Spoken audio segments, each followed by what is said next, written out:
Okay, how to draw a background using irregular contour lines. So an example of that would be this. See how, so I make the drawing, I'll say that's my shape. I'm gonna just want to just go real close to this, and I'm gonna want to follow the other line. And I want to keep doing that, and I want to make it symmetrical. And symmetrical, all this symmetrical means is, so let's say I have a square on this side. Well, if I want it symmetrical, I'm gonna have a square on this side. Now, asymmetrical would be if I have a square on this side, but then this is a triangle. See, these two don't match. So, symmetrical, asymmetrical, then we have our irregular contour lines. No, that's a little class today. So let's do this 9x7 of the example I'm talking about. So I'm gonna do a cool little shape, maybe that. Now, I'm gonna follow like we just did in the demonstration on a smaller example. I'm going to follow this other line as close as I can. And once you get a little bit better, you can go faster. But you're gonna do that simultaneously. You're gonna continue. Remember, we talked about symmetrical. I want them to all be the same. And we're gonna continue that line. Now, for your enjoyment, I'm not gonna torture you and take 30, 40 minutes to do this whole page. So what I'm gonna do is I'm gonna time lapse it for you. So I'll see you at the time lapse.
All right, so you can see the results, something unique.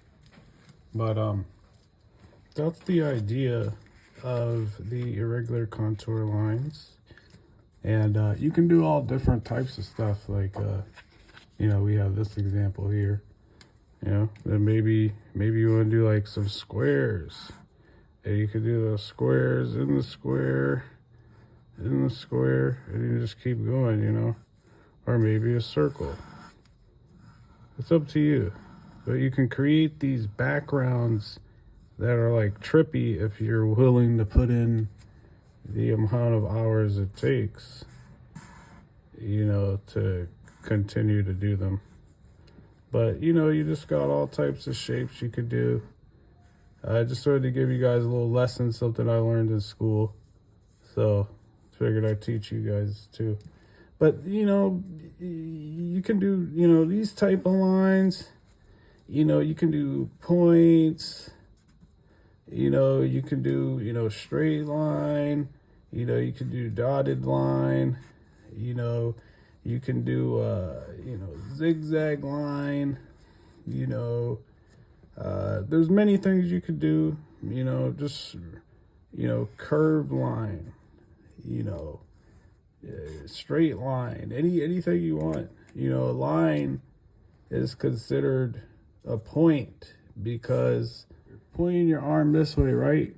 What do you see? You see a line. But if I point my arm this way in front of your eyes, what are you going to see? A point. So that's why a line is a point, or considered a point. But that's today's lesson. Hope you guys learned something. I'm going to go edit now. Stay motivated, stay determined, stay out those jail cells, and I hope you guys learned the how to draw a cool background. You know.